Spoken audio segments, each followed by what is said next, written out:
¿Qué tal, amigos, amigas? Bienvenidos al espacio Entrevistas Quito TV por Telesucesos 29, señal abierta, 29.1 televisión digital, 43 en Claro TV, 73 en TV Cable, y nos pueden ver en Facebook Live en tiempo real a través de Telesucesos Quito. Tenemos la presencia el día de hoy del arquitecto Gonzalo Díez. Él es parte del consorcio, podemos llamarlo así, de arquitectos Díez más Müller, ¿no? Es un arquitecto reconocido, un arquitecto que ha sido premiado, que tiene varias publicaciones. Y vamos a hablar porque esta semana, el 15, se va a desarrollar una charla académica sobre sostenibilidad urbana aquí en Quito, y Gonzalo Díez es parte de esta charla. ¿Qué tal, Gonzalo? ¿Cómo está? Bienvenido. Muchísimas gracias por la invitación, un gusto estar aquí. Bueno, es una charla sobre sostenibilidad urbana y donde va a estar presente el arquitecto danés Bjarke Ingels, así se pronuncia, ¿no? Bjarke Ingels. Bjarke, ajá, sí. Que es muy reconocido a nivel mundial. Sí. Ha hecho varias sedes de Google, tiene indudablemente una arquitectura vanguardista, una arquitectura que integra bastante el exterior con el interior, y es una arquitectura muy llamativa además. Tú vas a ser parte de esta conferencia, de esta charla. Cuéntanos un poco sí. cómo está la organización de este evento. Ajá. Bueno, me invitaron a ser parte de los ponentes de la charla esta del día jueves 15. Es una oportunidad, creo que única en Quito, principalmente, bueno, uno por el tema del tema de la sostenibilidad y todo, que creo que hoy por hoy en el tema de arquitectura y urbanismo y en estas ciudades que son complicadas es muy importante, es un tema que hay que realmente toparlo. Pero creo que es algo muy interesante el hecho de que este arquitecto pueda venir acá. O sea, no son oportunidades que se dan todos los días. En otros países uno tiene más oportunidades de ver estos arquitectos que realmente son unas estrellas de la arquitectura, así se los llama. Pero yo creo que para estudiantes en especial, y bueno, arquitectos de todo tipo y gente interesada que le guste el tema, yo creo que va a ser una oportunidad única porque es un personaje dentro de la arquitectura y bueno, es un honor estar entre los arquitectos que estamos ahí junto. Esto con es él, ¿no? El día jueves 15 de marzo. ¿En dónde se va a realizar este evento? Es en la Casa de la Música a las 3 de la tarde. A las 3 de la tarde. 3 de la tarde. Ya. ¿Tú conoces si hay que inscribirse? ¿Cómo es el Sí, asunto de la asistencia? De lo que entiendo, es un tema que se lo hace por internet. No es un tema de que no es una invitación, o sea, es una invitación abierta, pero creo que hay que postularse. Ya, ok. Entonces se lo hace por internet y me imagino hacen una selección y de ahí consiguen, ¿no? O sea, son puestos limitados a la final, ¿no? Va a estar además Christian Weiss y Tommy Schwarco, ¿no? Como Así creo que Álvaro Maldonado también va a estar presente. Ya que bien, ajá. Él no es arquitecto, pero va a estar también uno de los ponentes del tema de sostenibilidad. Bueno, Quito TV, este espacio lo llamamos el espacio de la ciudad. Y hablemos un poco de la sostenibilidad urbana, y para la gente que no conoce, contémosle qué es la sostenibilidad urbana y luego aterrizamos esa sostenibilidad urbana aquí a Quito, a la capital de los ecuatorianos. Bueno, hay varios temas dentro de la sostenibilidad urbana y arquitectónica. Yo creo que el más importante es hacer de las ciudades sitios donde la gente viva mejor, ¿no es cierto? Cada vez más y para los próximos años y décadas, la mayoría de la sociedad mundial va a vivir en ciudades. Eso quiere decir que el impacto de la vida en ciudades es tremendo. Entonces, no podemos seguir viviendo con una serie de problemas que tenemos, especialmente en ciudades como en países latinoamericanos y en general en Europa. Yo creo que hay modelos mucho más interesantes. En Estados Unidos también se puede encontrar eso.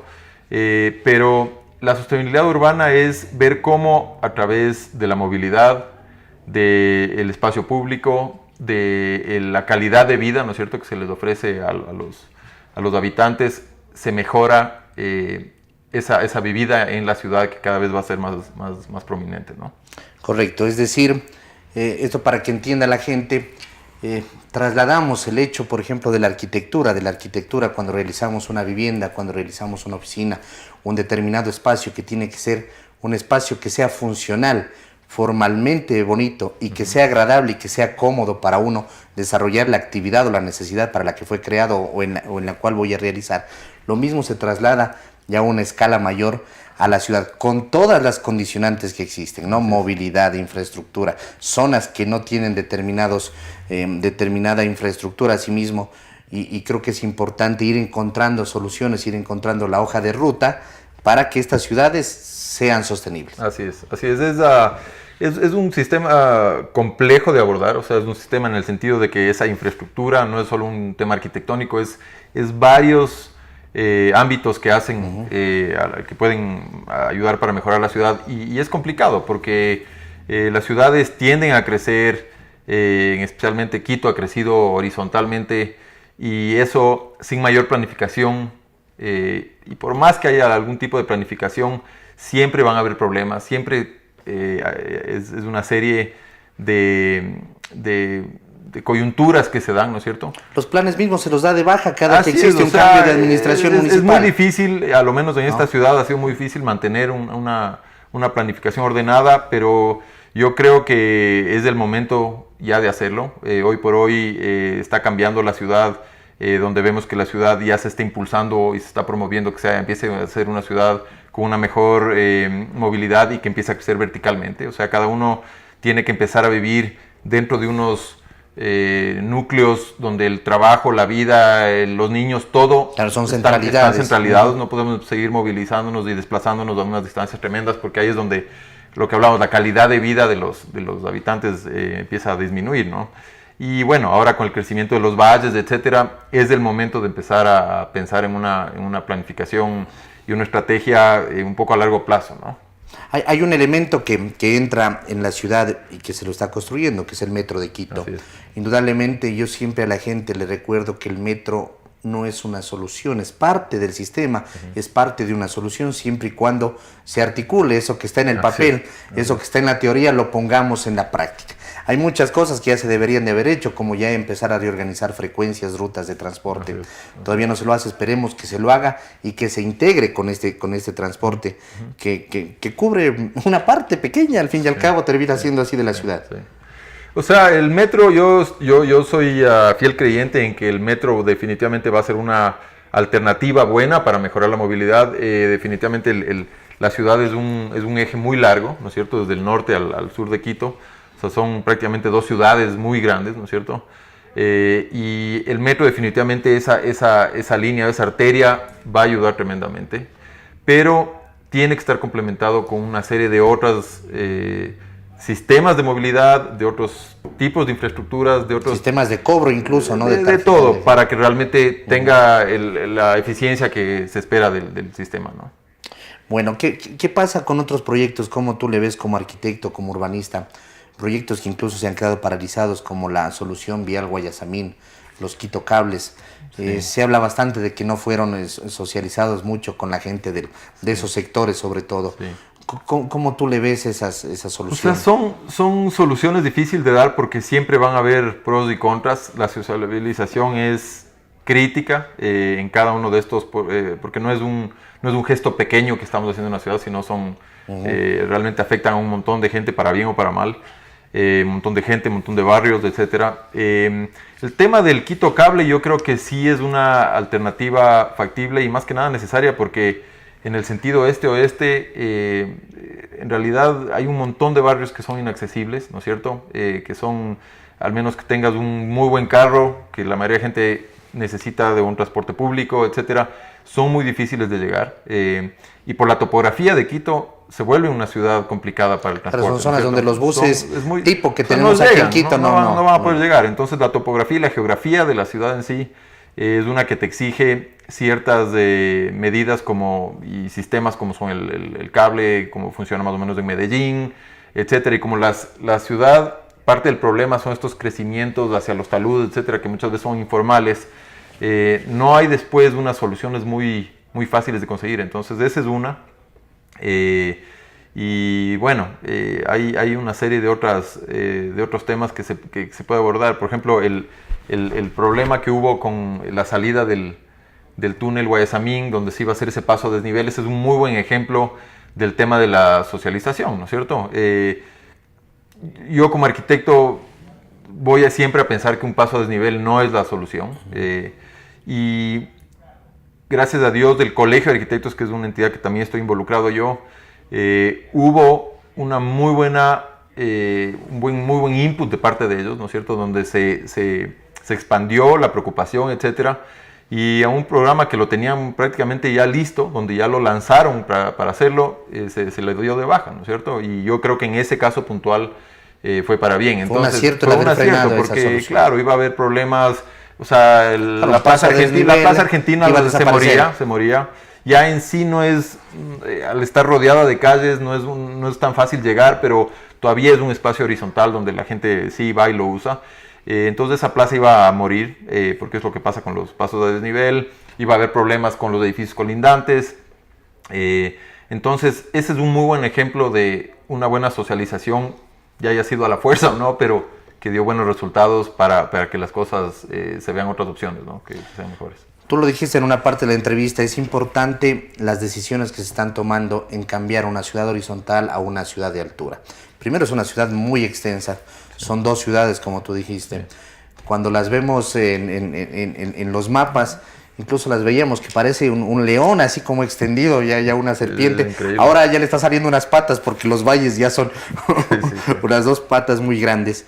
Pero es muy importante el que se creen las condiciones necesarias. Ya con la salida del aeropuerto podemos subir en altura y tener una ciudad vertical. Para esa ciudad vertical existen un sinnúmero también de determinantes, incluso de macrolotes, porque los lotes actuales son lotes muy pequeños como para tener edificios de gran altura. Sí, es una serie de cosas, desde un nivel de ordenanza, para empezar, que tienen que un poco empatar con lo que se quiere hacer a nivel urbano, comercial, etcétera. Y 2, obviamente tienen que ser, hoy por hoy ahí existen ciertas oportunidades de poder ya empezar a crecer en altura, de sacar el 50, el 100% más de altura, pero tienen que ser, el municipio, etcétera, tienen que ver cómo, tienen que ser mecanismos que permitan que sea interesante para los promotores, porque al final un edificio de 32 pisos, de 40 pisos, etcétera, lo va probablemente en muchos casos desarrollar una promotora inmobiliaria, ¿no es cierto? Y si los mecanismos para llegar allá, ya sea comprando los pisos, etcétera, no son interesantes, no se va a dar. Entonces lo que tenemos es que todos un poco ponernos de acuerdo para promover esa edificación en altura, ¿no? Por lo menos en Quito, en ciertas zonas donde ya tenemos esas zonas de afectación y, por ejemplo, del metro, etcétera, tenemos que empezar a empujar para que realmente se vuelva interesante y se empiece a promover y que se empiecen a dar estos proyectos en altura, ¿no?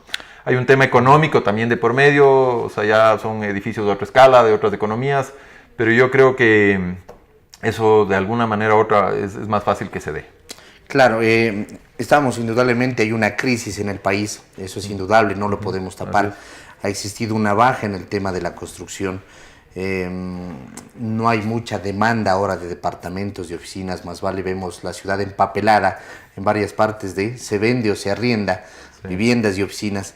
Es decir, ahorita el mercado inmobiliario ha bajado un poco, entonces esto tiene que ir acompañando de reactivar. Parece que el tema de quitar la ley de plusvalía y que con la consulta se logró aprobar, va a lograr reactivar en algo el sector de la construcción. O sea, y estamos en un proceso. Ya se está sintiendo definitivamente, con el simple hecho de que se anunció que iba a haber la consulta para derogar la ley, ya se empezaba a mover la cosa. Obviamente son 2 años o 3 que la cosa, y especialmente el 2016, 2017, sí se frenó tremendamente todo este sector inmobiliario. Entonces no creo que va a ser una cosa inmediata o demasiada de una recuperación violenta, pero ya se está empezando a sentir, y así sea un proceso de una curva ascendente, más lenta, lo que fuese, definitivamente esa derogación de la ley fue un acierto porque claro, o sea, es la manera de promover el desarrollo de proyectos y, bueno, trabajo, empleo, etcétera, ¿no? En el tema de la sostenibilidad, volviendo a este tema, indudablemente la sostenibilidad, y hablando, por ejemplo, en este caso de la vivienda en altura, de la vivienda vertical, esta tiene que integrarse y conformar incluso un equilibrio con lo que es el espacio público y las zonas verdes. Quito es una ciudad donde tenemos que empezar a sacarle también zonas verdes. Así es. Tenemos ciertos pulmones en determinados sitios, pero el resto de la ciudad le falta lo que es el espacio verde y el espacio público. O sea, en general no es una ciudad verde Quito. Como tú dices, tenemos ciertos focos verdes, bueno, hay la Carolina, hay ciertos parques, hay ciertas avenidas arborizadas, pero comparada con otras ciudades y un poco a lo que nosotros aspiramos siempre como arquitectos y planificadores a llegar es, yo no considero que Quito es una ciudad verde. Es más, por ejemplo, las laderas del Ilaló, una serie de parques que todavía tenemos, cada vez se están extendiendo y nos estamos apropiando de esos también. De las calles perimetrales, de las avenidas. Eso realmente es un problema. Pero un poco respondiendo a la pregunta o comentando del tema de las edificaciones en altura, ya no son proyectos, como decía yo, ya no son proyectos pequeños, son proyectos de otra escala, donde sea cual sea el tipo de proyecto, se puede ya destinar por la escala del proyecto mucho más espacio en planta baja para el espacio público y la relación que tiene el edificio o la edificación o el proyecto, tipo de proyecto a la ciudad, ¿no? Entonces, yo creo que es dos temas. Uno, empezar a pensar que estos edificios van a ser edificios verticales, completamente icónicos, que realmente marquen puntos, hitos en la ciudad, pero a nivel de calle tienen que ser espacios que realmente aporten y den un tipo no solo de espacio, sino de vida y que funcione bien a la ciudad. Eso uno, y por otro lado, dos, tenemos que empezar a identificar, que creo que todavía estamos bastante a tiempo, qué tipo de predios o espacios en la ciudad tienen que empezar a controlarse o a mantenerse lo que son. Porque todavía pasa mucho que hay todavía pocos espacios, ¿no es cierto? O de los buenos espacios están probablemente tal vez en manos privadas, etcétera, y eso por un retorno económico pasa a manos de alguien más y eso hay un desarrollo y se pierde el valor que tiene ahorita el terreno, ¿no? Entonces es tratar de identificar esos espacios de la ciudad que son importantes, que son verdes, que son tan importantes para la ciudad y tratar de mantenerlos, ¿no? Y eso es un trabajo a nivel más público que privado, creo yo. Ok. Ya van a ser 2 años de lo que aquí en Quito se realizó el Hábitat 3. El año pasado se realizó el Hábitat +1 para recoger qué experiencias, qué cosas se habían quedado del Hábitat 3. Y hemos hablado con varios arquitectos, urbanistas, personas que entienden la ciudad en este espacio. Y vemos que existe un periodo de tiempo muy amplio entre estos hábitats, que a veces termina diluyéndose las ideas, las soluciones, las líneas de ruta que se crean en esto. ¿Tú qué recoges de ese Hábitat 3 y qué se puede hacer aquí en Quito para recoger eso y no perder esa continuidad, ¿no? O sea, yo como veo es que las soluciones generalmente en estos tipos en el hábitat o en este tipo de simposios o de eventos que realmente buscan una mejora a nivel para las ciudades. Bueno, el hábitat es un evento importante y se lo dio aquí el año pasado. Son soluciones de mediano a largo plazo, ¿no es cierto? Que definitivamente tienen que ser parte de la mentalidad a donde vemos las ciudades. Porque como digo, igual en algunos años las ciudades van a seguir creciendo, eso es una realidad. Pero en ciudades como las nuestras, los pasos inmediatos, ¿no es cierto? Y pequeños, y se ven en ejemplos pequeños como una plaza nueva en el centro de Quito, como un espacio verde que se aportó esos realmente son los que empiezan a dar resultados mucho más inmediatos y que pueden ser parte de una cadena que se piense un poco más a largo plazo. Entonces, no hay que quitar de la vista esos planes y esas medidas un poco a mediano y largo plazo, porque son, a lo menos a nivel de infraestructura, realmente son esenciales. Pero yo creo que tenemos que empezar a enfocarnos en, como digo, en estos paso a paso dentro de la ciudad. Ir creando exactamente, en espacios que probablemente cuando uno lo realiza y se ve no tienen mayor impacto en la ciudad, pero esos pequeños impactos son los que empiezan a desarrollar y regenerar áreas que terminan cambiando zonas enteras y son los que mejoran la ciudad en general. Indudablemente. Ahí tenemos el Centro Histórico de Quito, ya se va a cumplir 40 años de la declaratoria de la UNESCO como Patrimonio Cultural de la Humanidad, del Centro Histórico. Pero no hay que olvidarnos de que existen otras propiedades, otras construcciones, otras edificaciones que corresponden a otra época de tiempo más cercana, pero que indudablemente se las tiene que proteger por su características arquitectónicas. Por ejemplo, todo el sector de la Mariscal, con sus chalets, sus palacios, que a veces nos olvidamos y terminan destruyendo, pero es la memoria histórica de la ciudad. Y hay que identificarlos, no indudablemente a todos, pero a los que tienen un valor, y debe de haber un estudio atrás de eso que los catalogue con ese valor y se los pueda mantener.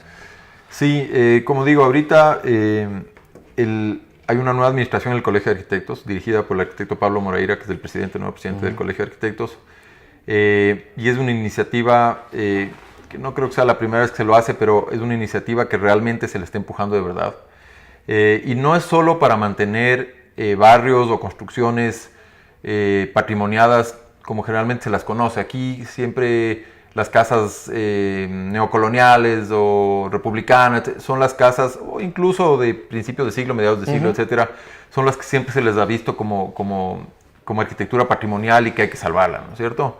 Pero yo como arquitecto y nosotros como arquitectos, y digo, el Colegio de Arquitectos ahorita tiene esta iniciativa de empezar a ver la arquitectura moderna también de Quito, que tiene un legado de arquitectura moderna increíble, y que lastimosamente ya se la ha ido perdiendo muchísimo porque no ha habido una catalogación patrimonial de esta arquitectura, y empezar a cambiar esa mentalidad de la gente de pensar que solo porque no tiene tejita o tiene la ventana de arco no es casa patrimoniable, y hay unas joyas realmente arquitectónicas modernas en Quito, y yo como arquitecto contemporáneo moderno realmente sí quiero empujar para que la gente un poco se eduque y empiece a ver como que hay un montón de patrimonio. Hablábamos Tres Cámaras, por ejemplo, del edificio Benalcázar Mil. Así es, ¿no? así es. O sea, es un ícono, ¿no? Son edificios que... Fue el más alto en su época, tiene una arquitectura. Aquí hay como digo, un legado de arquitectura moderna impresionante, y muchas veces... afectado porque no... Así es, muchas veces la gente tiende a ver la arquitectura moderna como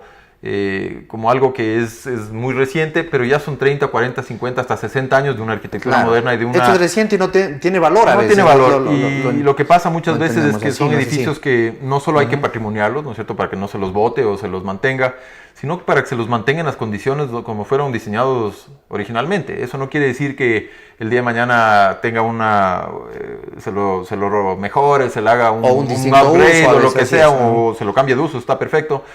Pero muchas veces la gente, hay muchos ejemplos de que casas muy interesantes de un valor arquitectónico increíble, llega cualquier local comercial, lo empapela de vallas, todo, y ahí quedó la casa. Y nadie hace nada al respecto. Entonces, como digo, ahorita hay un muy buen empuje de parte del Colegio de Arquitectos. Yo creo que necesitamos el apoyo de toda la comunidad. No siempre es muy fácil, es más, es un tema bien complejo, porque como digo, muchas de estas propiedades son de dueño del sector privado, y es muy fácil deshacerse de ellas para venderlas, para obtener una venta económica, y claro, eso pasa a manos de gente que probablemente no le interesa el valor, y entonces hay que encontrar un mecanismo para tratar de patrimoniar esas casas y que no sé, tenga algún tipo de motivación el dueño de la casa, obviamente, para poderlos mantener, ¿no? Porque en realidad sí es una pena que con los años han ido desapareciendo. Yo llegué de la universidad graduado hace 18 años, y en estos 18 años, o sea, he visto volarse realmente, y no solo a nivel moderno, sino, o sea, en arquitectura de todos los tiempos, de todos los estilos, cosas realmente sensacionales que han ido ya desapareciendo, ya ahí quedan, porque muchas veces no están ni documentadas. Así es, indudablemente. Importante, como tú lo has recalcado también, el trabajo del Colegio de Arquitectos. Sí, Pablo Moreira ha estado en varias entrevistas en este mismo espacio, y creo que Pablo Moreira sobre todo ha hecho que al Colegio de Arquitectos se lo vea nuevamente. Sí, definitivamente. Con las decisiones de la ya no obligatoriedad de agremiarse a los colegios por parte del anterior gobierno, hubo colegios que prácticamente desaparecieron. El Colegio de Arquitectos fue uno de esos, estuvo a punto de desaparecer, pero se lo había viabilizado.